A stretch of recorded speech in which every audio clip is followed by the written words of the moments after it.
ભગવાન શ્રી કૃષ્ણના જન્મની તારીખ અને સમય ખૂબ ઓછા લોકો જાણતા હશે, જાણો અહીં. ભારતની 7 પ્રાચીન અને પવિત્ર નગરીઓમાંથી એક છે મથુરા. મથુરાનું મહત્વ ખૂબ જ છે. જેવી રીતે ઈસાઈઓ માટે બેથલહેમ, બુદ્ધ માટે લુંબિની અને મુસ્લિમો માટે મદીના છે, એમ જ હિન્દુઓ માટે મથુરા છે.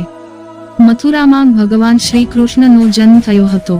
જન્મથી લઈને નિર્વાણ સુધી ભગવાન શ્રી કૃષ્ણના જીવનની ઘટનાઓમાં ભરપૂર રોમાંચ જોવા મળે છે.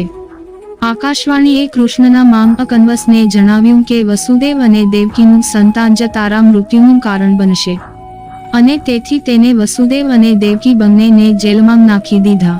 અને કંસે બંનેના સંતાનની ઉત્પત્તિ થતાં જ તેને મારી નાખતો હતો.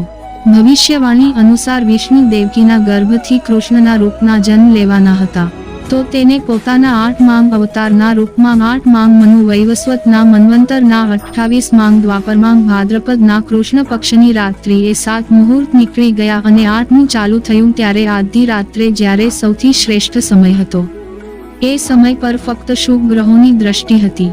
રોહિણી નક્ષત્ર તેમજ અષ્ટમી તિથિના સંયોગથી જયંતી નામનો યોગ લગભગ 3112 ઈસવીસન પહેલા આજથી 2126 વર્ષ પહેલા થયો હતો.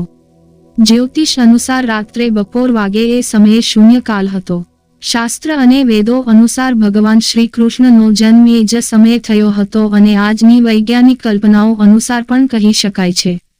તો ભગવાન શ્રી કૃષ્ણનો જન્મ સમય 5126 વર્ષ પૂર્વે થયો હતો. એ જ સમયે આ ગ્રહ સ્થિતિ ઉત્પન્ન થઈ હતી. તેના અનુસાર એવું માનવામાં આવે છે કે ભગવાન શ્રી કૃષ્ણનો જન્મ સમય વેદો મુજબ ઠીક છે.